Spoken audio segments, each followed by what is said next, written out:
I'm really happy to see you all, And it will surprise no one who knows me that I'm going to start with a couple of caveats, apologies.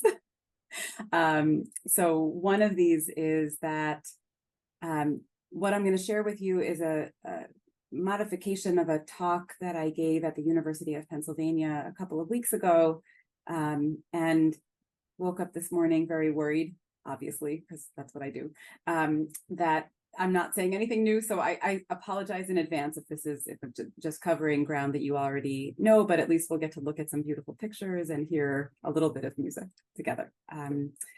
And the second is actually that a number of the ideas in this talk emerged from a collaboration that Yoel and I did. We started a couple of years ago now, or long, time doesn't mean anything anymore. So whenever it was. And so I'll refer to that project that we did together, but also just need to say that thinking kind of permeates the whole project. So, to give credit to Yoel, probably I just stole the whole thing from him. I don't know. So I'm going to share my screen and make sure to share my audio as well. And we'll just start by listening a little bit, a couple of minutes of music.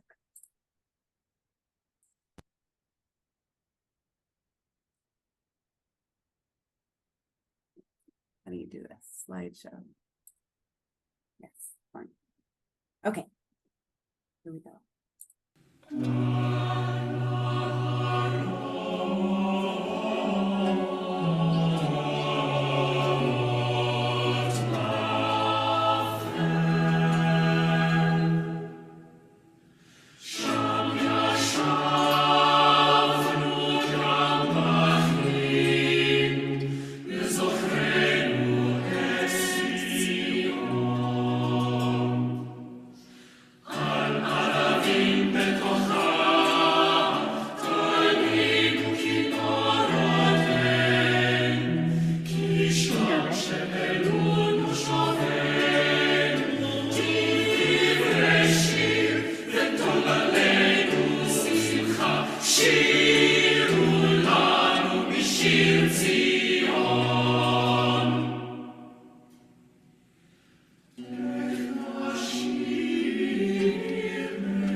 Psalm 137, Al Naharot Bavel, is one of the most poignant meditations on exile in the corpus of Jewish poetry from ancient times to the present day.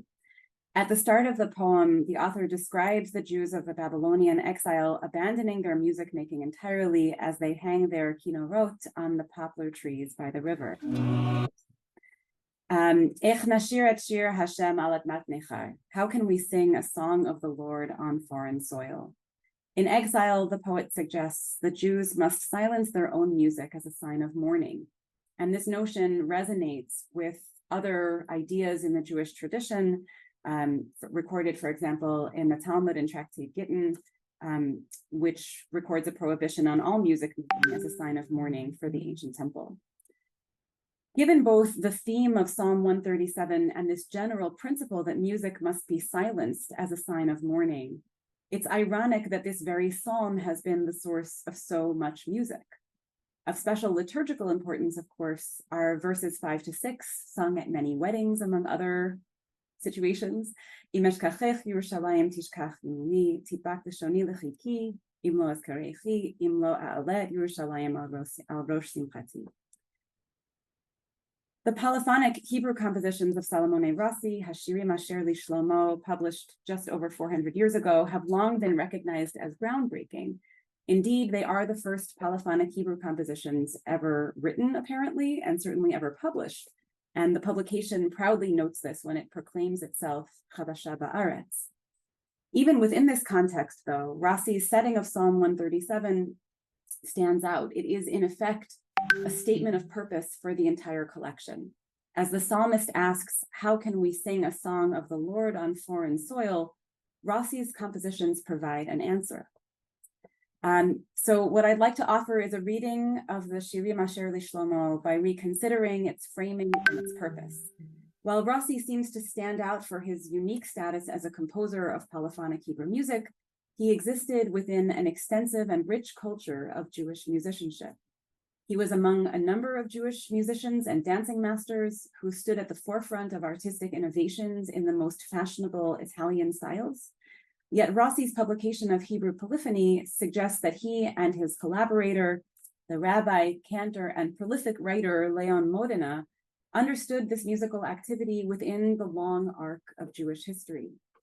Just as the Christian humanists of the Renaissance sought to revive the lost music of ancient Greece and Rome, to which they viewed themselves as heirs, Rossi, Modena, and at least some of their Jewish colleagues and contemporaries viewed their project as an attempt to revive the tradition of Hebrew music that had flourished in the ancient temple in Jerusalem, the very institution and the very tradition that Psalm 137 mourns.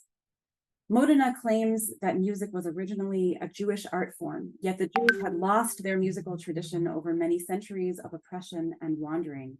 Still, he wrote, as we'll see, the Jews of his day picked up a trace of their musical tradition in latter days from their neighbors.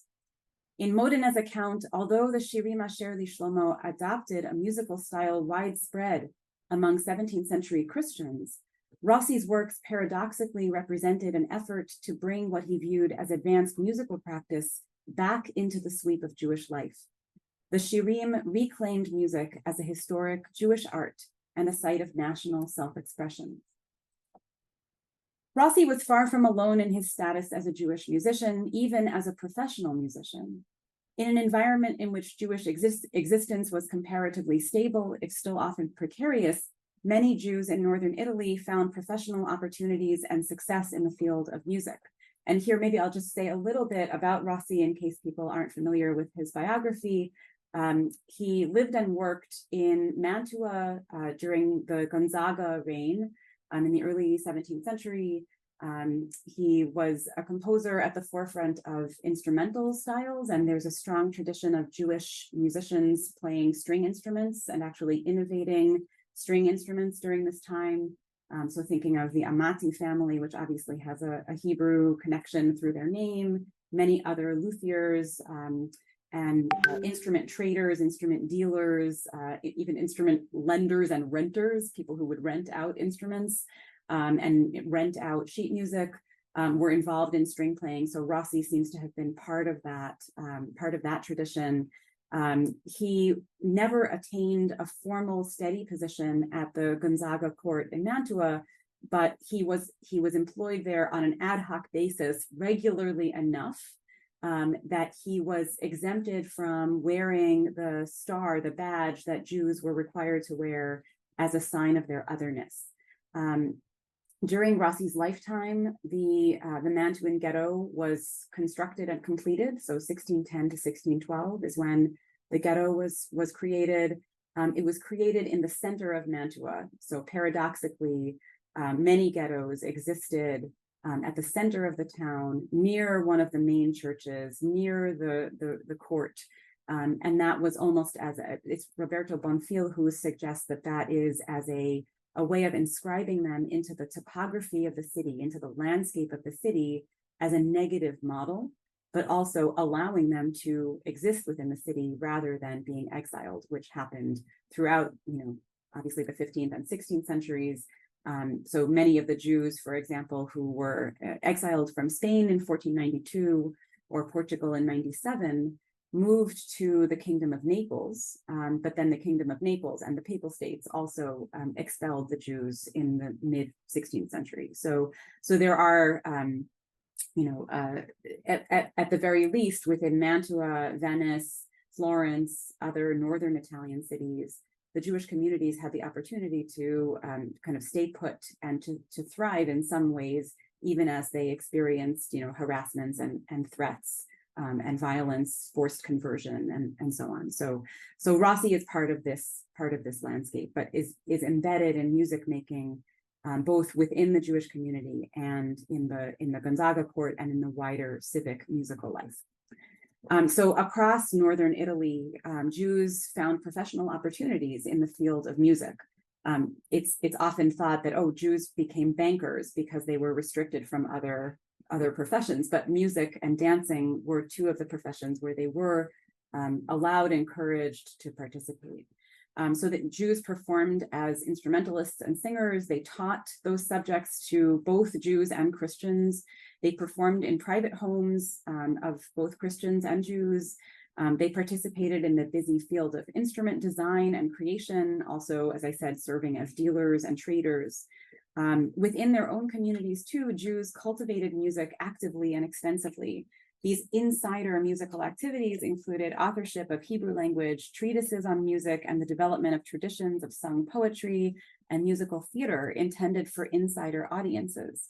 So Rossi's Shirim display his full integration into the stylistic world of the broader society that he lived in, but their Hebrew texts, many liturgical and meant to be performed as part of synagogue worship, suggest that they should be understood as an example of such insider-oriented musical creation. So for musicologist Stefano Patuzzi, the Shirim exemplify Rossi's status as, quote, a marginal mediator. So someone who mediated cultures, but on the margins of both. Already by the turn of the 15th century, some Jewish thinkers had begun to lament the state of disrepair into which they thought the Jewish musical tradition had fallen. So Don Isaac Abravanel, the leader of the Jewish community of Spain, who settled in Italy following the Sephardic expulsion of 1492, wrote in his commentary to Exodus 15 that music had been an integral part of ancient Jewish practice. He longed for that ancient art of Jewish music, both as a means to remember key texts and as a vehicle for prayer and self-expression. He cited the long list of instruments enumerated in the book of Tehillim as evidence of the Jews' prowess in musical performance in ancient times. And he wrote, "Ve'en safek shehayu lahem nigunim yiduim v'nishtakechu merov hazmanim asher chalfu lamo uve'orech hagaliyot." In this context, it's worth taking note of the treatise Shiltei HaGiborim by the Mantuan Jewish physician Abraham ben David Portaleone. 10 chapters of Portaleone's treatise address music in the ancient temple. And as I've discussed in this forthcoming chapter co-authored with Yoel, Portaleone seeks to understand and interpret these instruments through the lens of musical practice in 17th century Mantua. So for example, he interprets the tziltzal or the tziltzalei shama as the trombone.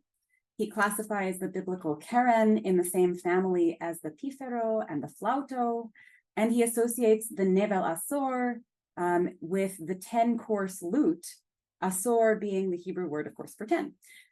He devotes separate chapters to the minim, the nevel, and the kinor, and the ugav, all 4 of which he views as integral to temple practice. Portaleone claims, for example, that the minim, literally various types, is the complex clavicordo, which strangely he claims is identical to the Greek monochord.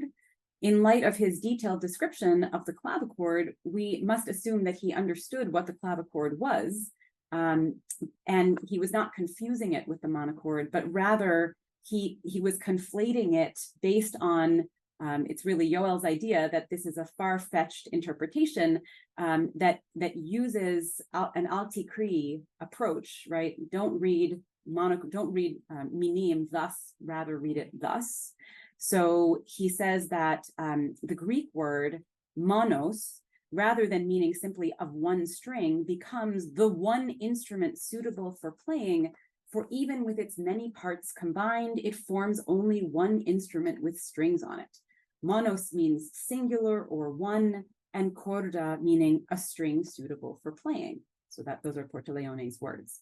So viewed as an etymology, this connection between min and mono is tenuous, maybe even silly, we might think, but making the connections on the basis of the sound of the words, the phonology of the words, is of course quite a common midrashic technique. Again, al-tikri, don't read the word like this, but rather read it like that. So this approach enables Portoleone to elide, to bring together ancient musical instruments with the musical instruments that he and his readers knew in their own day.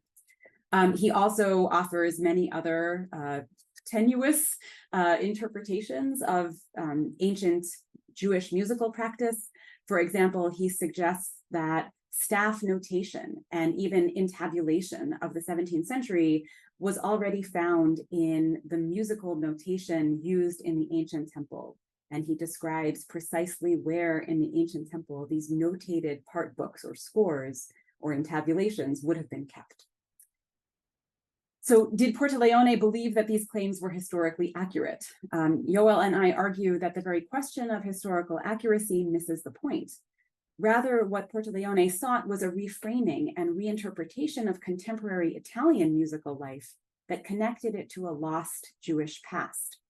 As Yosef Chaim Yerushalmi has argued, the Jewish study of ancient sources was characterized by a merging of historical and liturgical time, of verticality and circularity, a fusion of past and present. Ancient texts are read not in order to reconstruct the past in any historically verifiable way, but rather to read them into the present moment, so time is conflated. Portoleone's elision of ancient Jewish and modern Italian musical practices has the effect of framing all modern musical practice as a component of Jewish life. So it's within this same context that I think Rossi's Hebrew compositions should be understood. While Rossi himself left little record of his views on how music fit into the longer Jewish tradition, all we have from him is the letter of dedication of the Shirim.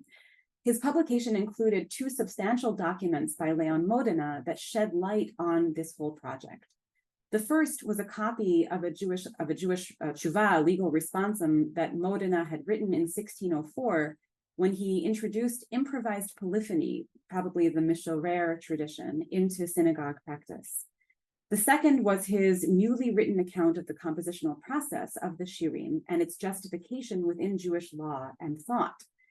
It would be easy to think of Modena's documents simply as providing a post hoc justification, right after the fact, trying to justify why Rossi is incorporating clearly non-Jewish musical practice into the synagogue.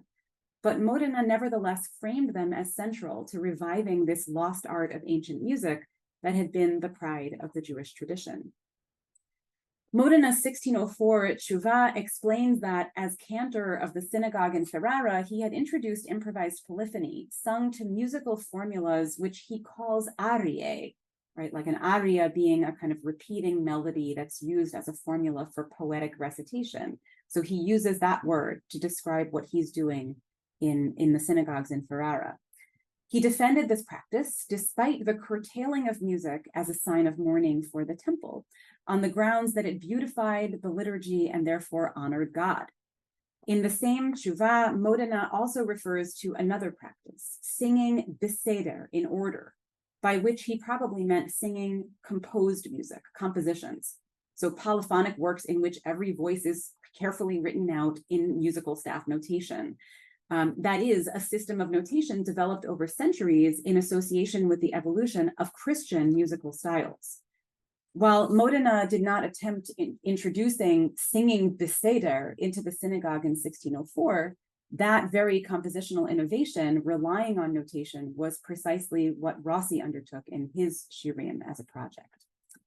Like Abravanel, Modena lamented what he perceived as a lack of refined musicianship within synagogue worship, and he noted that non-Jews regularly mocked the Jews for their apparent lack of musicianship. And of course, this is an example of what Ruth HaKohen calls the music libel against the Jews. ואנו אשר היינו בעלי המוזיקה בתפילתנו והודאותינו, עתה נהיה לבוז אל העמים אשר יאמרו כי אין איתנו עוד חוכמה. Indeed, Modena took the opportunity of Rossi's Shirim to frame the entire field of music as a Jewish one.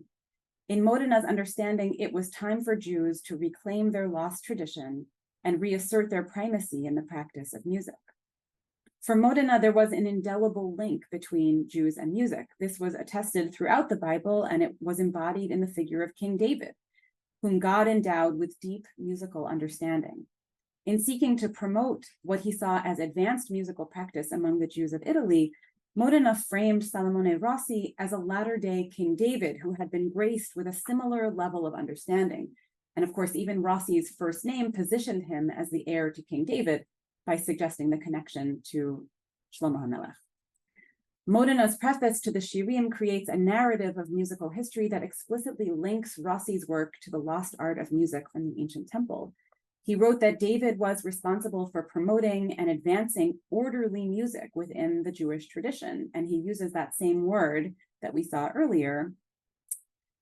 ומי ישכח, המלך דוד זקן ועליו לא יזכור עוד אשר עמל לו מראש בסדר לימוד, פרק בשיר לכל בני אסף בהימן וידותון, ככתוב בספר דברי הימים, להבינם משום השמעת קול.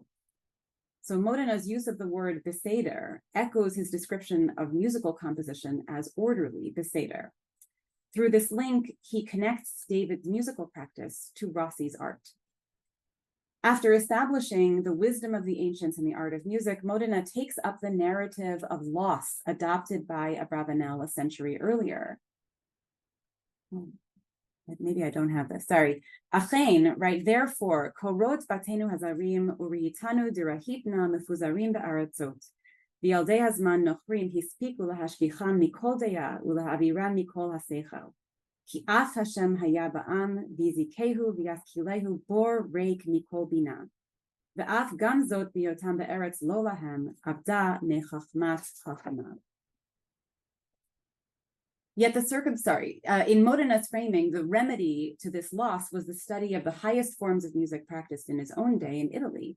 For in this elite musical art, one could discern echoes of the ancient Jewish tradition of music. Vatikach oznam, and here it is, Shemetz mimena acharei kein mizulatam sarid meir b'dorot elu b'acharit hayamim. With these lines, Modena reframed Rossi's composition not as an adoption of Christian musical idioms, but as a reclamation, a reclaiming of the lost art of Jewish music. It was on this basis, Modena explained, that Rossi proceeded through the composition of his Shirim. All my slides are out of order. I'm sorry. Yeah, here it is. I don't know. Zo kochole lokav pa'al ve'asa leosif mechol al hakodesh lechaver chonano mima shechonenu. V'yom yom leumat machbarato haya mevi eze mizmor leDavid o mimach shirei tefila o shvacha halel b'zimrat ka ad ki maskil leasef kobetz kama mehem ve'ayu le'achadim biyado. וכאשר שוררו אנשים אותם והתענגו על רוב טובם והמקשיבים התירו כל אחד ערבה אוזנו משמוע וישמע יתרו. I hope that I'm saying this correctly. יואל לטיתם אל הדפוס להשאיר אחריו שם טוב מבנים כי הוא מתחיל אשר לא יושג ולא נהייתה כזאת בישראל. Like Modena, many Jews would have understood the stark distinctions between the sound of music inside and outside the synagogue, since Jews were integrally connected to the musical styles prevalent in northern Italy. And they used those styles both within their own community and, as I mentioned earlier, in the context of the larger society around them. They used music as a means of communal cohesion and self-definition. They made a living through music. They used music to mediate their relationships with their non-Jewish neighbors. Rossi's career stands as evidence of all of these points. Through their extensive experience with music, Jews in northern Italy would have thought of polyphonic contrapuntal music composition as representing the best of Italian musical culture. How then could they stand by while they perceived music making in the synagogue as having withered? So to conclude, I hope you'll forgive me if I move slightly in the direction of drash. So I'm here, Besof Ma'arav, and have been thinking about all of you and this very dark moment. I think Psalm 137, Al Naharot Bavel, where we began, offers a poetic response to another dark time. And even though the poet describes the Jews in exile laying their musical instruments aside, countless performers, composers, Jews through the ages have created their own musical renderings of Im Eshkachech Yerushalayim, right? So even though the psalm is all about stopping, silencing music, that hasn't happened, in fact, and that those psukim have become the basis of a great deal of music. Indeed, it seems that the poet left open an invitation to challenge the impossibility of singing in a time of distress. Rossi's setting of Psalm 137 may serve as a reminder of another moment of exile, another moment of distress where Jewish life was precarious. Long before Rossi and long after him, the Jewish people have persisted in finding their voices and in making music. Thanks.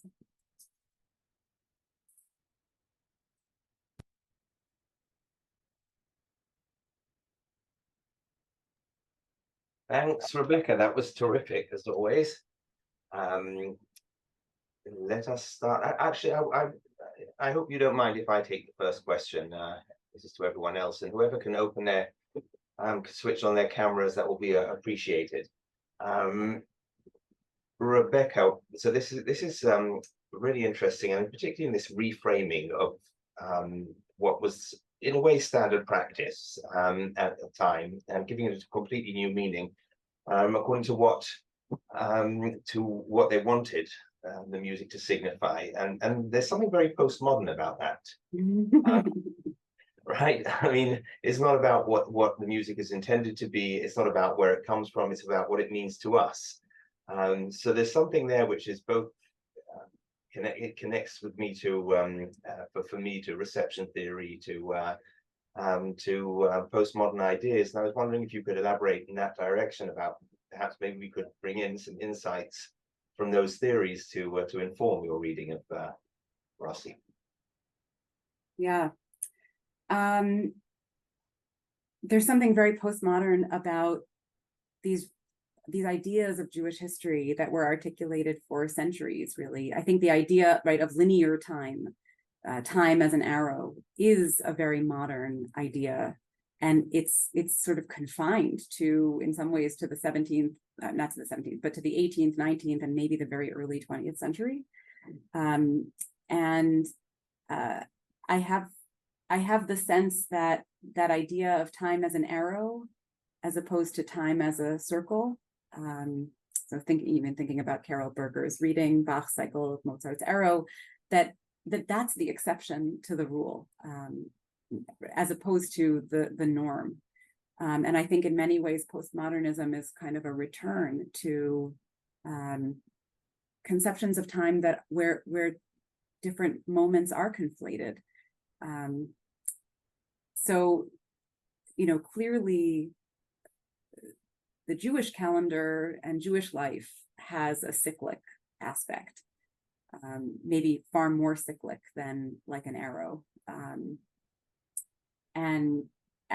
Yerushalmi talks about that notion as something that pervades sort of the rehearsal of ritual, the rehearsal of holidays, the rehearsal of even the week, that the week itself becomes a cycle. And so notions of Jewish history are, they're dominated by that idea of the cycle. So yes, postmodern readings can be brought to bear on this idea, but I also think that postmodern readings come out of this idea in some ways.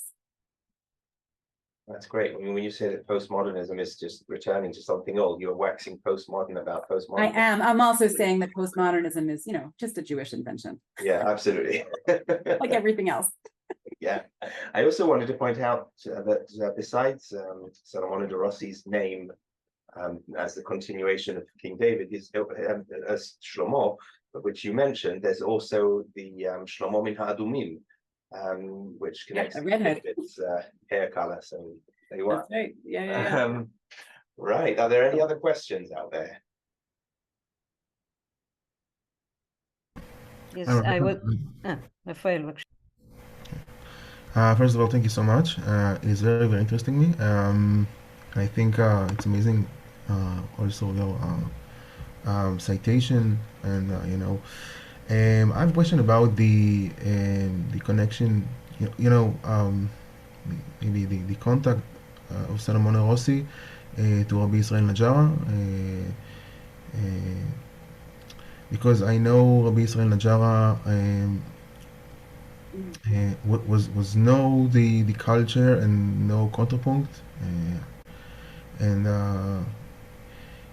it's very interesting if there is some musical connection, contacts, or so maybe they. I do not know the answer to that, but that's a great question. Thank you. Yeah.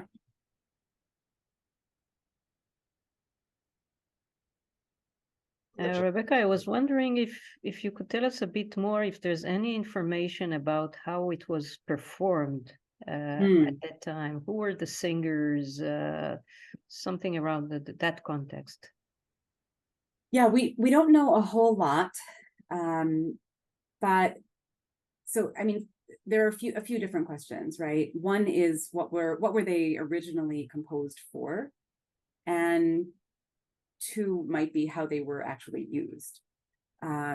So it's pretty clear that at least some of the pieces were intended for liturgical composition, and Modena writes about them being kind of adornments to the liturgy. So you can imagine, the kind of standard tefillot of holidays and special occasions happening, in a kind of the regular participatory way, where there is a chazan, and maybe for Modena he would have used these mishorim as like backup singers, right, to harmonize with him and accompany him at special moments.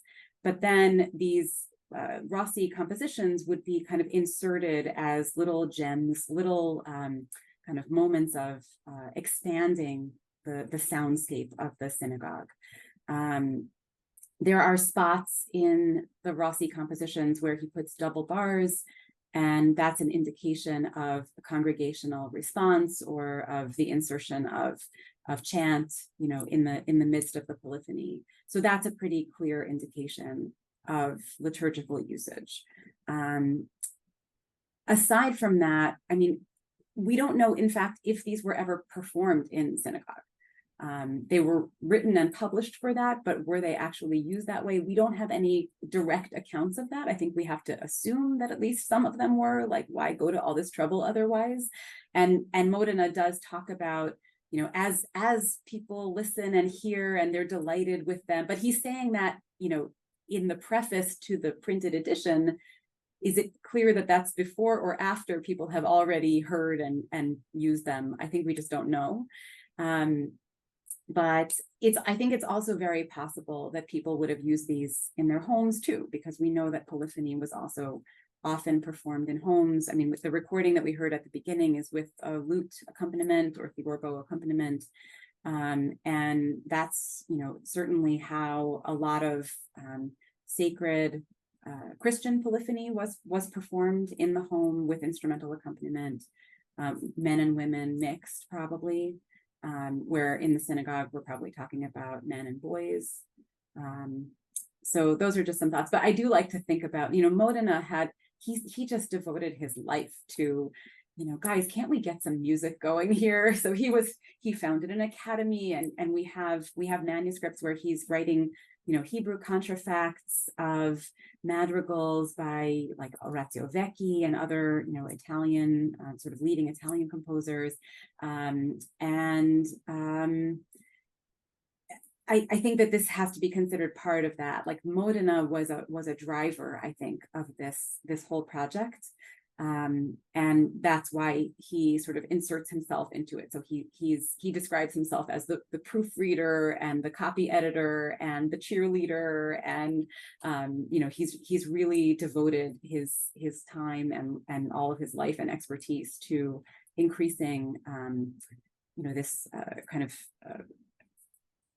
overlapping space between Christian and Jewish musical traditions. And in fact, he also wrote a study of a kind of summary of Hebrew or Jewish traditions, Jewish rites and practices in Italian. So he's translating things that way, kind of translating cultures. And he also wrote Hebrew-Italian dictionaries.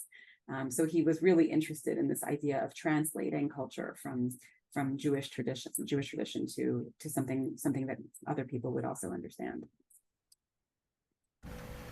I have two questions, please. Okay. Can I ask? I don't know. Yes, fine. I have two questions. Maybe I missed something. What Italian composer think about his activities? Think about writing Hebrew music. Is it there? Is it not disturbing? Disturb them because there is some controversies between Jewish and Christian? No, maybe. So we don't know what the non-Jewish composers thought of his Hebrew music, but the book did have to pass the censors, and it was printed by a Christian printing press, which was quite common in Italy. That there were partnerships between the Jewish writers and the Christian printers. There were some Jewish printers also, but most books with Hebrew text in 17th century Italy were printed by Christian printers. So there was certainly some awareness and approval, at least by the censors, that this was happening and it was okay. And was that your question? Was there something else? Sorry. I have another question about the is he consider his music as a Jewish music or music and just Italian music, Italian music, or just because it is interesting because how can we set Jewish music? You could ask the head of the Jewish Music Research Center. I don't have a good answer to that. I mean, I think in my book, any music that Jews make is Jewish music, but what that really means, it's sort of, I don't know. It's a good question, but it's also like, I don't know, who cares?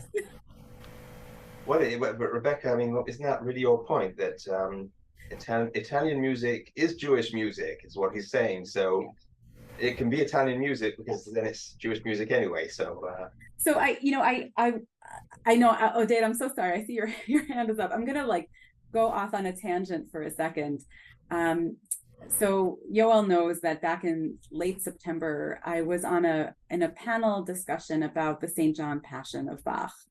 And, we were having this whole discussion about representation of Jews and the kind of really nasty way that Jews are portrayed in the piece. We're barbaric, we're God killers, we're, these terrible people.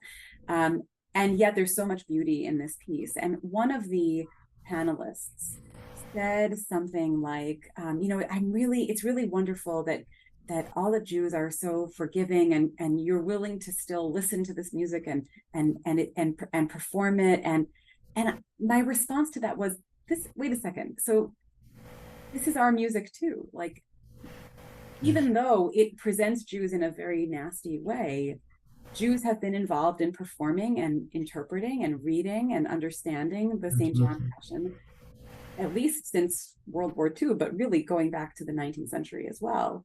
This is also Jewish music. Like, it doesn't not belong to us. And I think that that's sort of the message that Modena is telling us, and maybe Rossi agrees with him, that this too is Jewish music, and it's not off limits. It actually belongs to Jews as well. Yes. Thank you.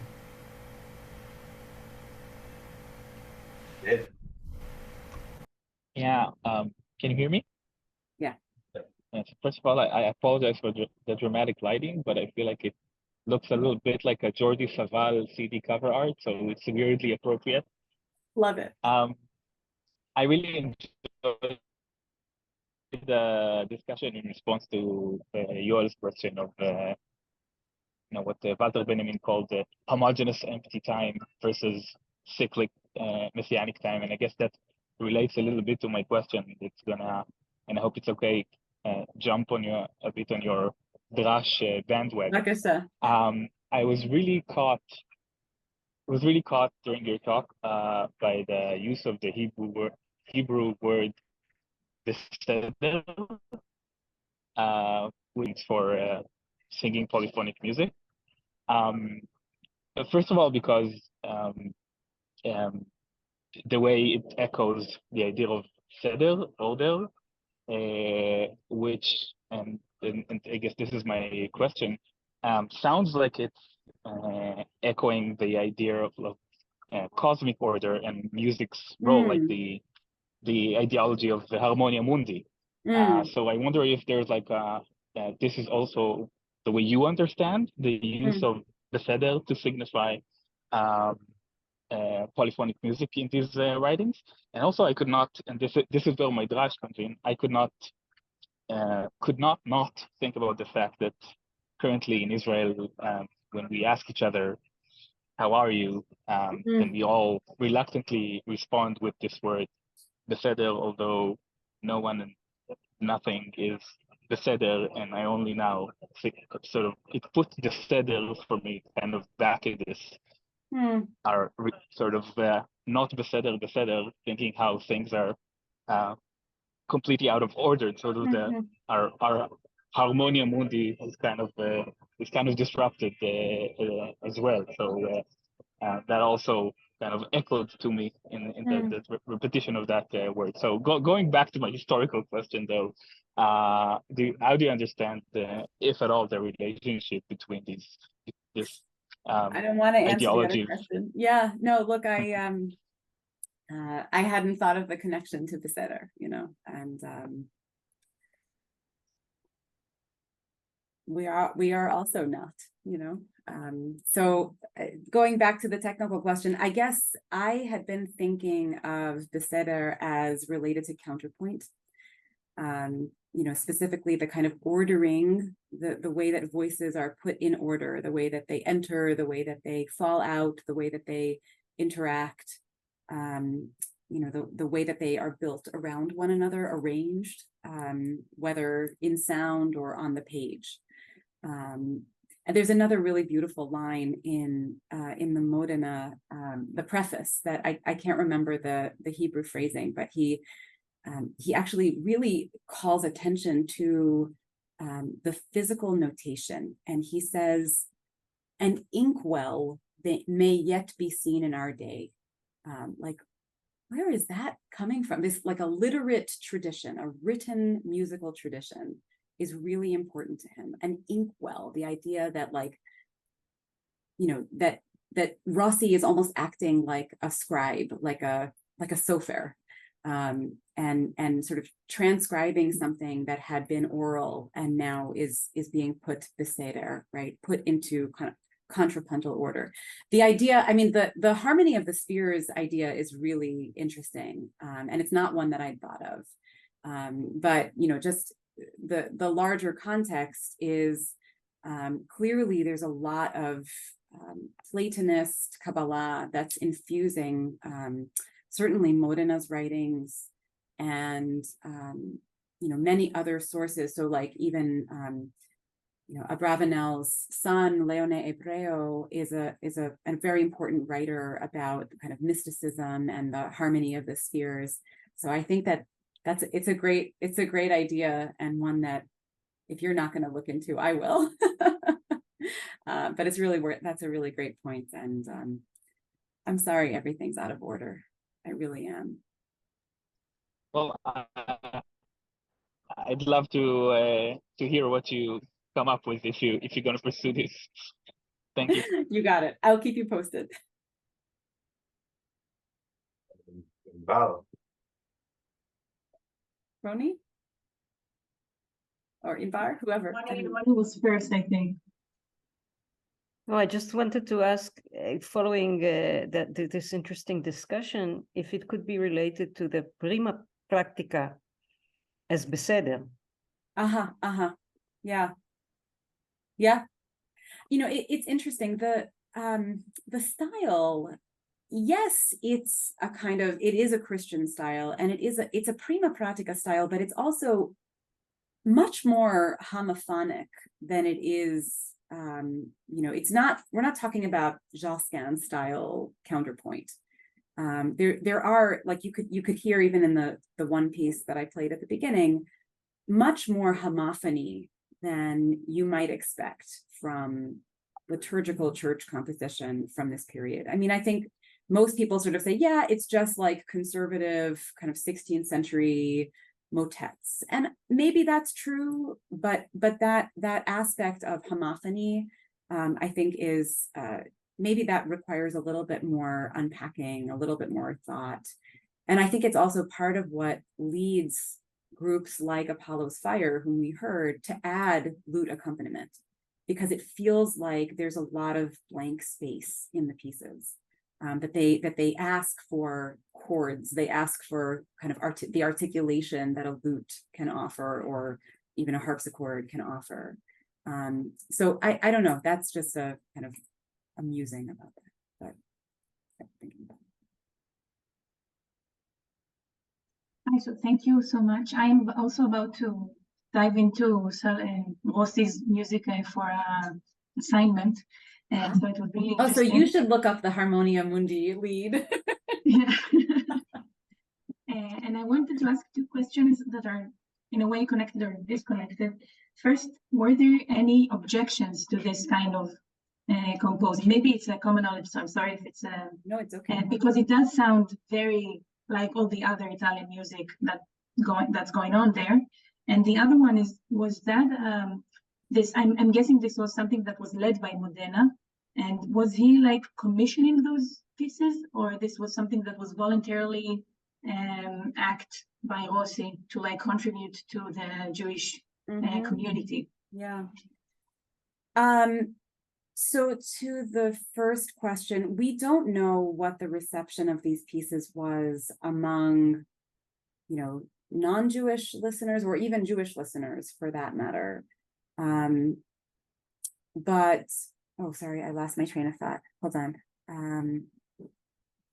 Oh yeah, in the 1604 tshuva that Modena includes in the Shirim, he says that he is responding to basically an objection by one of the members of the community in Ferrara, who said, you should not be beautifying music in the synagogue. You should not be making it beautiful, because we are still in mourning. And so the whole tshuva is a response to that objection. Don Aran obviously has a lengthy discussion about that tshuva and about aspects of the Rossi preface, the Modena's preface to Rossi's Shirim in his book. I don't agree with everything that's there, but obviously none of this would be possible without Don Aran's work. So just to come clean about that too. So that's, but it's hard to know what the reception of these things were, because as far as we know, nobody recorded their response. At least that hasn't been found yet. And really 5 years later, there was a plague that hit much of northern Italy, and many Jews, like many non-Jews, were killed in that, or they died in that plague. So I think a lot of the momentum that Modena had been building around, Jewish music making, certainly the academy that he founded, were really decimated at that point. They were destroyed in that plague. The second question, sorry, Inbar, I forgot your second question. It's okay. It's just if we know if those if this music is commissioned. Yeah. Yes, I mean, look, Modena claims that Rossi approached him and said, "Will you help me? Will you help me stay on track? Will you proofread? Will you?" Modena describes this as something that Rossi initiated. It's hard to know. I think that Modena, again, he pushed a lot of people. He was really trying to get some good music going, what he thought was good music going in the Jewish communities, in Venice, in Mantua, in Ferrara, and I could see him being, I could see him suggesting the project, but like, who knows? There's a nice chapter in the new book, Music and Jewish Culture in Early Modern Italy. There's a chapter on Modena in that book by Liza Malamet, which is really a nice summary, but she also has some really interesting ideas about how to understand him. So you could take a look at that too. Thank you, I will. Yoel? Yeah. So this is all very, very fascinating, and Modena himself is an amazing character. A fantastic writer. Even those small excerpts that you brought are so rich with citations from just the ones I noticed in passing. The Shem Evedikachos Ni Shemetz Mino from Job and Veishma Yitro, which was amazingly creative, because I think he means and you hear the rest of it, but he's actually quoting Veishma Yitro as in the biblical figure Yitro. So full of plays on. I mispronounced that. I was adding the vowels myself last night with Joey, my son, who's like a real Talmud Chacham, and he's great at Hebrew grammar. And he was also saying, wow, there's so much citation and allusion. And he was, he's 16 and he gets it. But yeah, it's really he's a kind of 16-year-old who could put most of us to shame. I know that. But there's just something so incredibly virtuosic about his writing, which is both playful as far as the ancient sources is concerned, and he's drawing them in to create a new text, and at the same time he's also playing around with Italian words. A while ago, those of us who were present at Ruth Cohen's at her retirement event, and Michal Lazarus spoke there, brought these amazing texts by Modena, which can be read in Hebrew and can be read in Italian. You basically read the same text and you can understand it in Italian. If you remember, Rebecca, I photographed those and sent them to you immediately on the spot because they were so exciting. No, I have to look at them again. Yeah, he was 12 years old. He so many texts. This was Modena when he was 12 years old, and it's mind-boggling the way this playfulness that he has. But what he's doing with it's a serious playfulness, because it's really expressing what you're talking about, the collapsing of past onto present, and of the secular or the Italian onto the Jewish. And by doing that, he's really bringing everything together exactly in the way that De Rossi was doing with his, or Rossi was doing with his own compositions. So it's all going the same way. It's like the puzzle canon, which you can read backwards and upside down, and it's a lot of fun to read these sources. I was going to say something. I keep losing my train of thought. Sorry. No. Yes, I agree with everything you said. And on that same note, I was wondering whether Besedo might be it might be playing on the Italian word. I mean, what would they say? Would they say spartito, or what would the notated source be in Italian at the time? A notated source? Well, yeah, I mean, when you say Besedo, like as in source, as in written down notes. Oh, like a partitura. Yeah, would it be partitura, spartito? Oh, maybe. I'm just wondering if it's Spartito, maybe there's something there phonetic. Interesting. Okay.